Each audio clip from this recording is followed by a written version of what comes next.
할렐루야. 오늘 이 저녁에도 주님의 사랑과 은총이 우리 모두에게 함께 하시기를 간절히 기원합니다. 오늘 말씀 제목 한번 따라합니다. 작고 평범한 것에, 다시 한번요, 작고 평범한 것에 행복이 있다.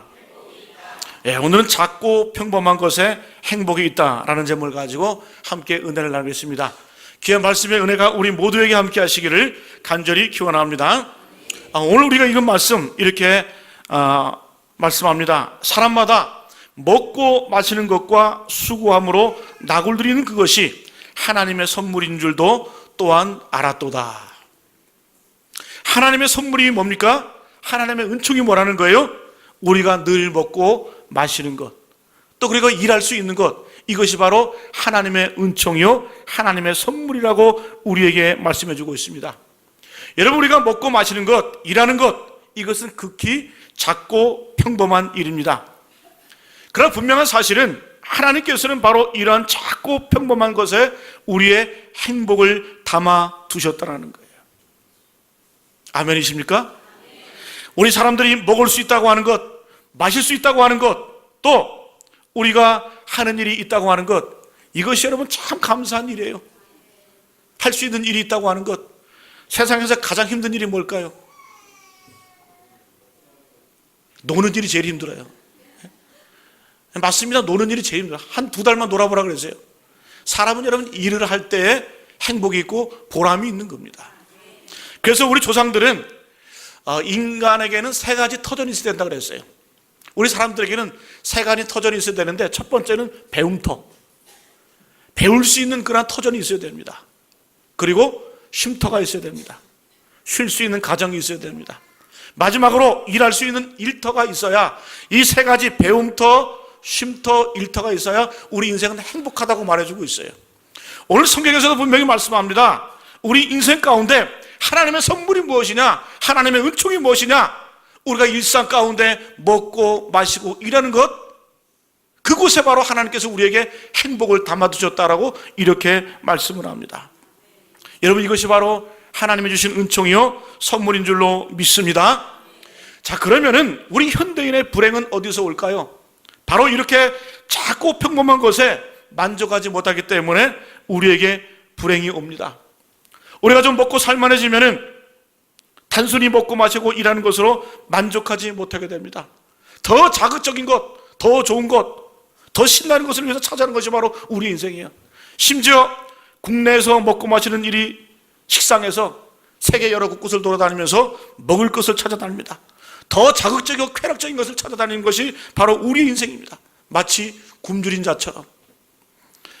그러나 여러분, 오늘 성경 말씀은 분명히 말씀합니다. 사람마다 먹고 마시고 일하는 이러한 작고 평범한 즐거움을 우리에게 가르쳐주고 있습니다.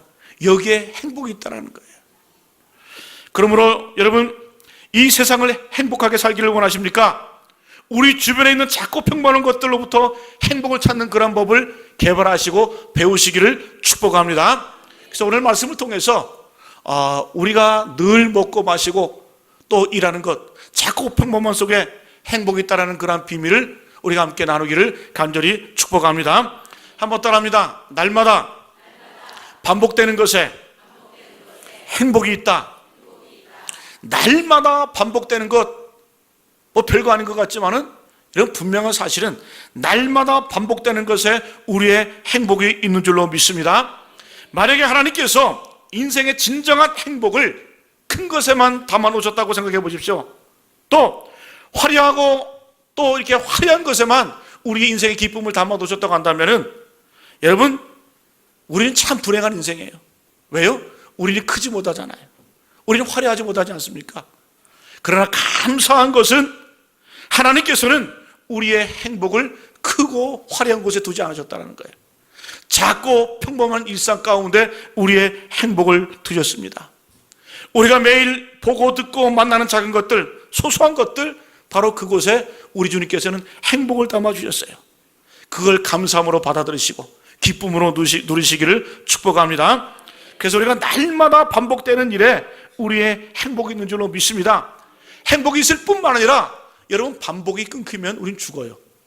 그렇죠? 심장은 매일 뜁니다. 한시도 쉬지 않고 계속해서 뛰어요. 근데 여러분, 이 반복되는 이 심장의 순환, 이것이 멈추면 어떻게 됩니까? 우린 죽어요. 그래서 여러분, 우리가 반복되는 것에 감사할 수 있어야 돼요. 우리 손과 발이 끊임없이 반복해서 움직입니다. 일을 합니다. 그게 지겨우세요?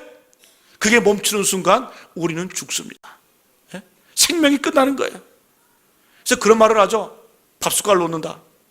밥숟갈 놓는다는 말이 뭐예요? 죽는다는 얘기죠. 그죠? 매일 우리가 밥 먹는 게 지겹고, 밥 먹는 게 여러분 우리가 반복되는 순간이지만은, 그러나 그 반복되는 것이 멈춰지면 우리는 죽는 거예요. 그래서 우리 여러분, 우리는 어떤 마음을 가지고 살아야 돼요? 내가 숨 쉬고 늘 밥 먹고 또 일할 수 있는 어떤 그런 반복되는 그 일상 가운데 우리의 행복이 있는 줄로 믿습니다. 제가 지난주 토요일 저녁에 건국대 중환자실에 다녀왔습니다. 다녀왔는데 우리 서정원 권사님 지지난주까지만 해도 멀쩡하셨는데 갑자기 이 폐렴이 오셔가지고 병원에 입원하셨더라고요. 근데 중환자실에 계세요. 그 중환자실은 하루에 2번밖에 면회가 되지 않습니다. 제가 그곳에 가보니까 그냥 누워있는 사람이 있어요. 눈만 멀뚱멀뚱 뜨고. 또 어떤 사람은 숨을 못 쉬니까 기계가 대신 숨을 쉬어줍니다. 기계가 이렇게 푹푹 하면서 숨을 쉬어줘요.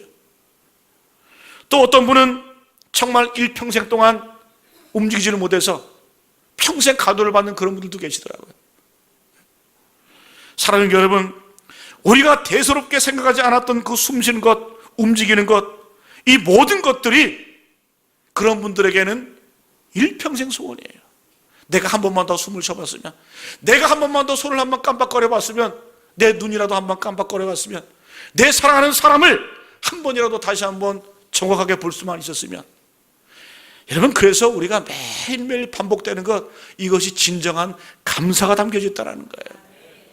제가 지난해 말에 건강검진을 받았어요. 저는 되게 받기 싫어하거든요. 근데 위내시경 검진이 나왔더라고요.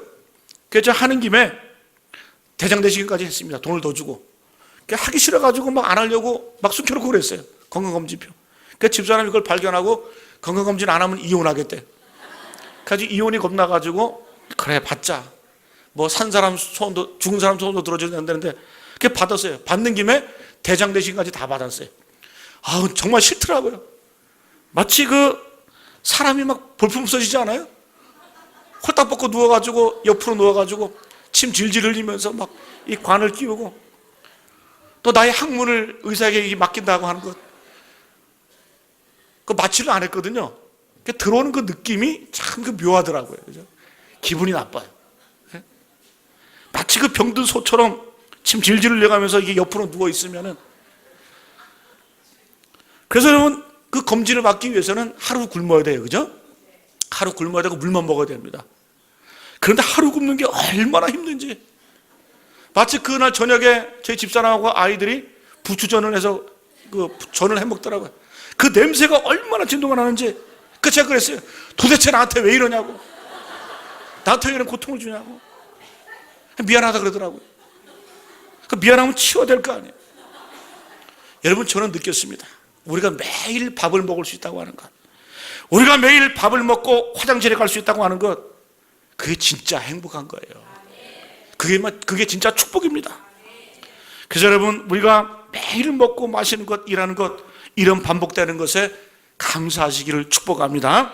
그래서 주님께서는 데살로니가전서 5장 16절 18절 말씀 이렇게 말씀하셨죠. 항상 기뻐하라, 쉬지 말고 기도하라, 범사에 감사하라. 이는 그리스도 예수 안에서 너희를 향하신 하나님의 뜻이니라.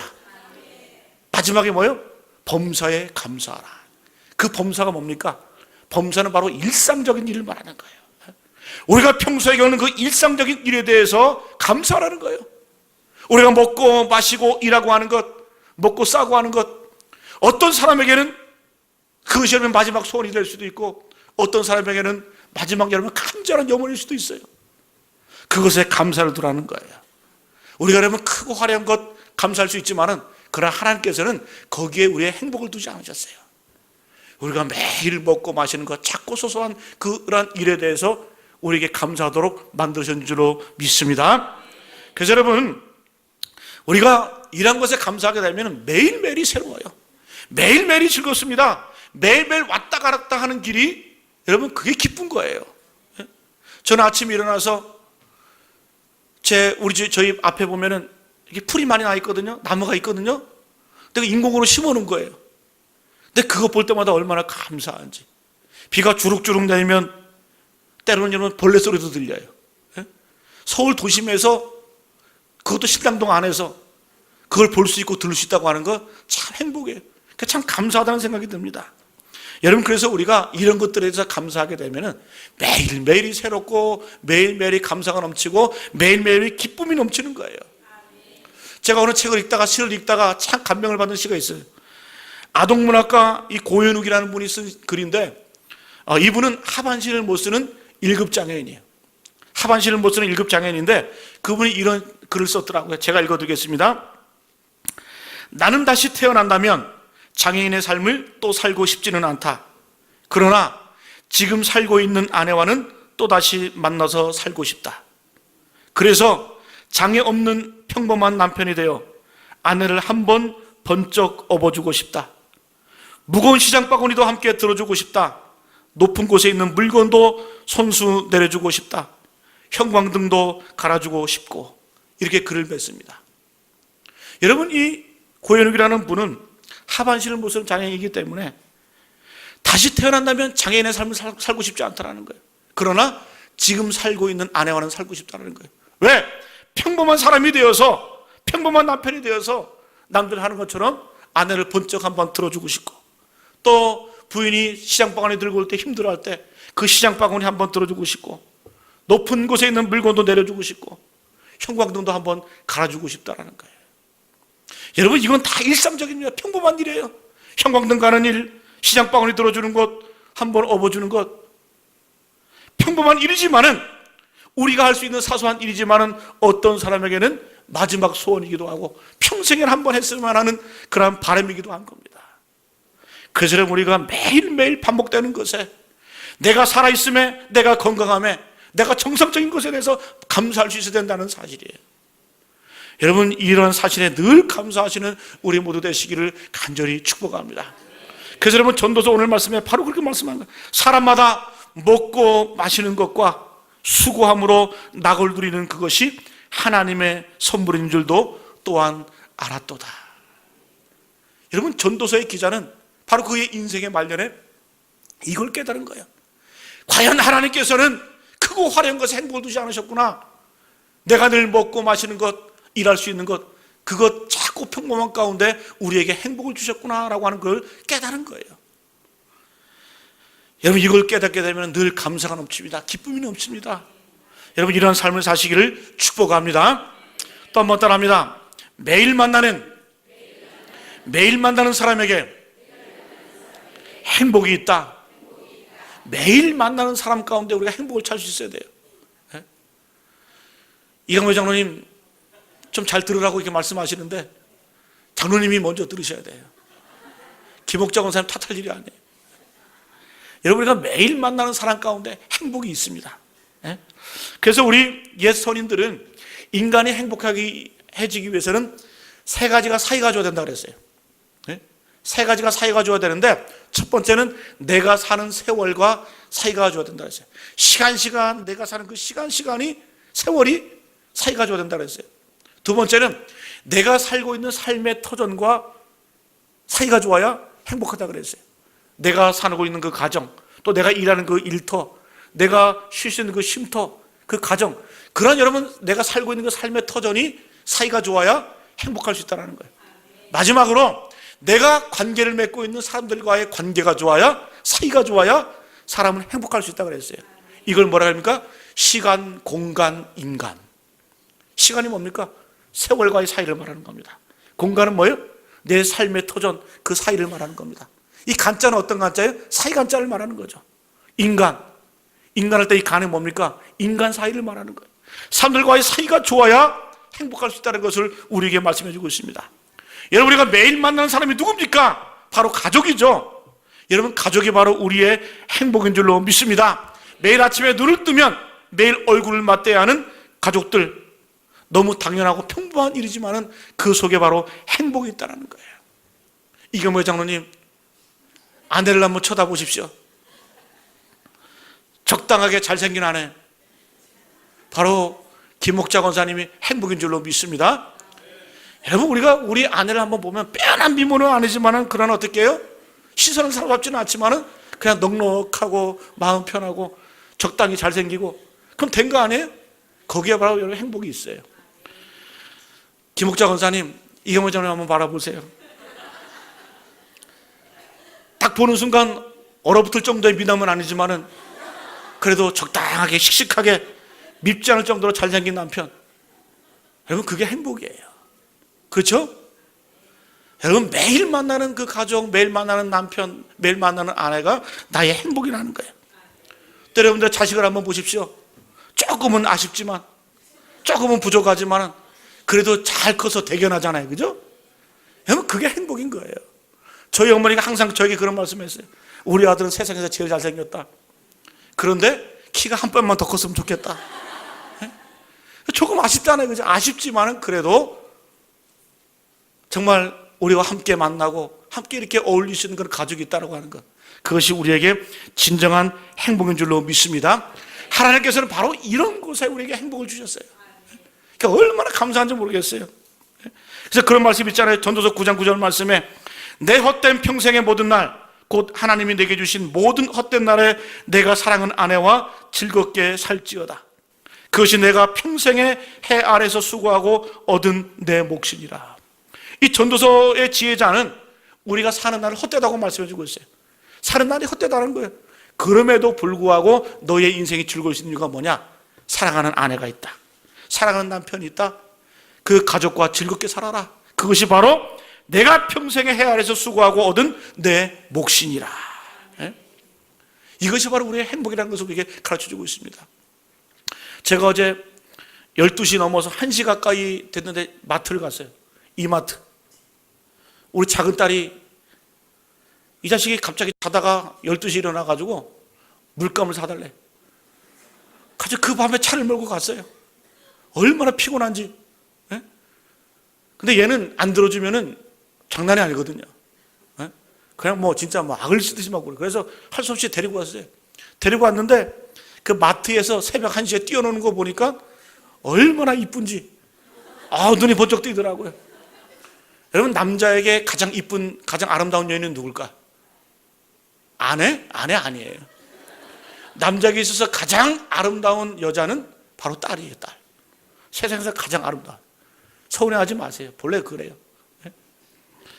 근데 그 아이가 새벽 1시에 그 피곤한 가운데도 그 뛰어노는 거 보니까 내 마음이 갑자기 평안해지면서 웃음이 나오더라고요. 기쁘더라고요. 얼마나 감사한지. 주님 감사합니다. 이렇게 작고 소소한 행복을 주셔서 참 감사합니다. 그게 감사하더라고요. 그래서 제가 오늘 이 말씀을 전하는 거예요. 뭘 할까 하다가 작고 평범한 것에 행복이 있다, 거기에 기쁨이 있다. 그 시기가 지나면 이제 없잖아요. 그죠? 그래서 저는 막 요즘 아이 볼 때마다 그냥 입에 막 침이 막 그냥 묻을 정도로 이렇게 뽀뽀해주고 그래요. 왜? 그 시기 지나면 뽀뽀하려고 하면 도망가요. 예? 여러분 잘 아시는 그 지휘자 정명훈 씨. 정명훈 씨가 쓴 책에 이런 내용이 있더라고요. 이 정명훈 씨는 그 5살 연상의 부인과 살고 있어요. 근데 그분이 이런 글을 썼어요. 아내와 아이들의 얼굴을 대할 때마다 나는 이들이 내 인생의 기적이라는 생각밖에 들지 않습니다. 우리 가족이 특별히 잘나서가 아니라 그들과 함께하는 내 삶이 너무나 행복하기 때문입니다. 그러면서 하는 얘기가, 가족과 함께 있으면 나는 음악가라고 하는 나의 정체성도 잊어버리고 지휘자라는 사명감도 잠시 잊어버립니다. 가족과 함께 있는 그 시간에는 나는 세상을 다 가진 듯 만족하고 행복합니다. 이것이 바로 세계적인 지휘자의 고백이에요. 가족과 함께 있으면 음악가라고 하는 정체성도 잊어버린다는 거예요. 지휘자라고 하는 사명감도 잊어버린다는 거예요. 여러분, 우리가 사명을 따라 살지만은 솔직히 우리가 일해봐야 얼마나 많은 일을 하겠어요. 얼마나 대단한 일을 하겠어요.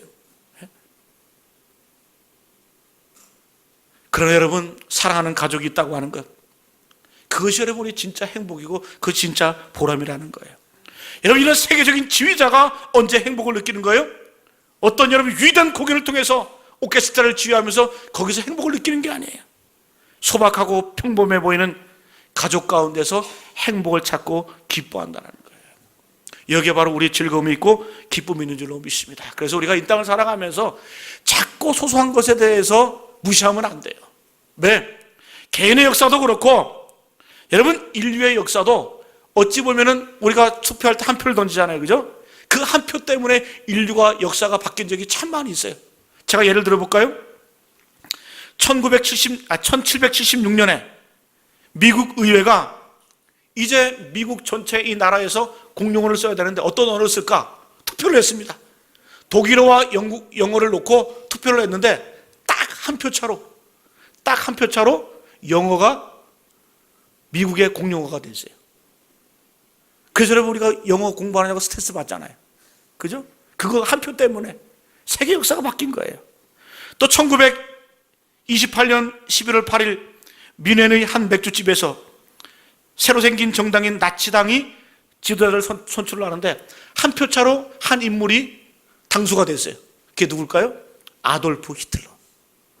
2차 대전을 일으킨 전 세계에 비극을 주었던, 아픔을 줬던 그 아돌프 히틀러가 투표 과정에서 단 한 표 차로 나치당의 당수가 됐습니다. 한 표만 없었으면 어떻게 해요? 인류 역사의 비극은 일어나지 않았어요. 그만큼 여러분 이 한 표가 사소한 것 같지만 그만큼 중요하다는 거예요. 또 1649년 영국의 왕이었던 찰스 1세가 교수형에 처해지는데 이 교수형을 결정하는 투표를 던졌는데 67대 68로 가결이 되어가지고 사형에 처해졌어요. 한 사람의 목숨이 바로 이 한 표 때문에 결정이 된 겁니다. 또 여러분 1867년 미국의 가장 큰 자산인 알래스카 땅, 여러분 지금 그 땅 안에 이 빙하 속에 얼마나 많은 이 무수한 자원이 들어있는지 몰라요. 그런데 여러분 이 미국이 소련으로부터 이 알래스카 땅을 샀는데 미 의회에서 투표를 했어요. 그런데 몇 표 차로? 한 표 차로 가결이 돼가지고 알래스카 땅을 샀어요. 축복의 땅을 산 거죠. 단 한 표 차로.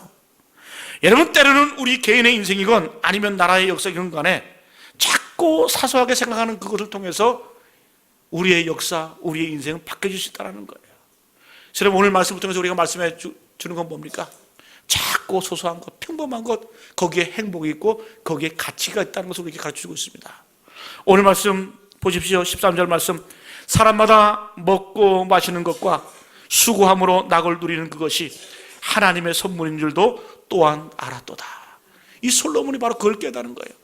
인생의 진정한 행복, 진정한 가치가 바로 늘 우리가 먹고 마시는 것, 또 수고하는 것, 일하는 것, 그걸 통해서 낙을 누리는 것이 바로 하나님의 선물이요 하나님의 축복이라는 사실이에요. 사랑하는 여러분, 작고 평범한 것에 행복이 있는 줄로 믿습니다. 또 날마다 반복되는 것에 행복이 있는 줄로 믿습니다. 또 우리가 매일 만나는 사람 가운데 행복이 있는 줄로 믿습니다. 우리가 이렇게 함께 드리는 교우들 얼굴을 한번 쳐다보십시오. 얼마나 행복한지. 저렇게 예배 드리면서 여러분들 안 계시면 제가 혼자 설교하겠죠. 얼마나 불행하겠어요. 그러니까 여러분들이 있기에, 매일 만나는 여러분들이 있기에 참 행복한 거예요. 감사한 거예요. 그죠? 여기에 우리의 감사가 있는 줄로 믿습니다. 어제 또 마트에 갔더니 새벽 1시에 장 보는 우리 교인들도 계시더라고요. 만났어요. 의자에 이렇게 넉넉 앉아 있는데 어르분이 수박을 갖고 오시더라고요. 그 새벽에 수박도 얻었어요. 지나가다 저를 보셨대. 막 달려와서 수박을 하나 던져주시더라고요. 여러분, 그런 만남을 통해서 참 행복을 느끼겠더라고요. 참 감사하다, 행복하다. 여러분, 크고 화려한 것에 행복이 없습니다. 작고 평범하고 소소하고 매일매일 반복되는 그런 일상 가운데, 또 매일매일 만나는 그런 삶 가운데 우리의 진정한 행복이 담겨져 있고 거기에 우리의 축복이 있는 줄로 믿습니다. 이럴 때 우리가 늘 감사할 수 있고 또 하나님의 은혜 가운데 거할 수 있는 줄로 믿습니다. 우리 오늘 주신 말씀 기억하면서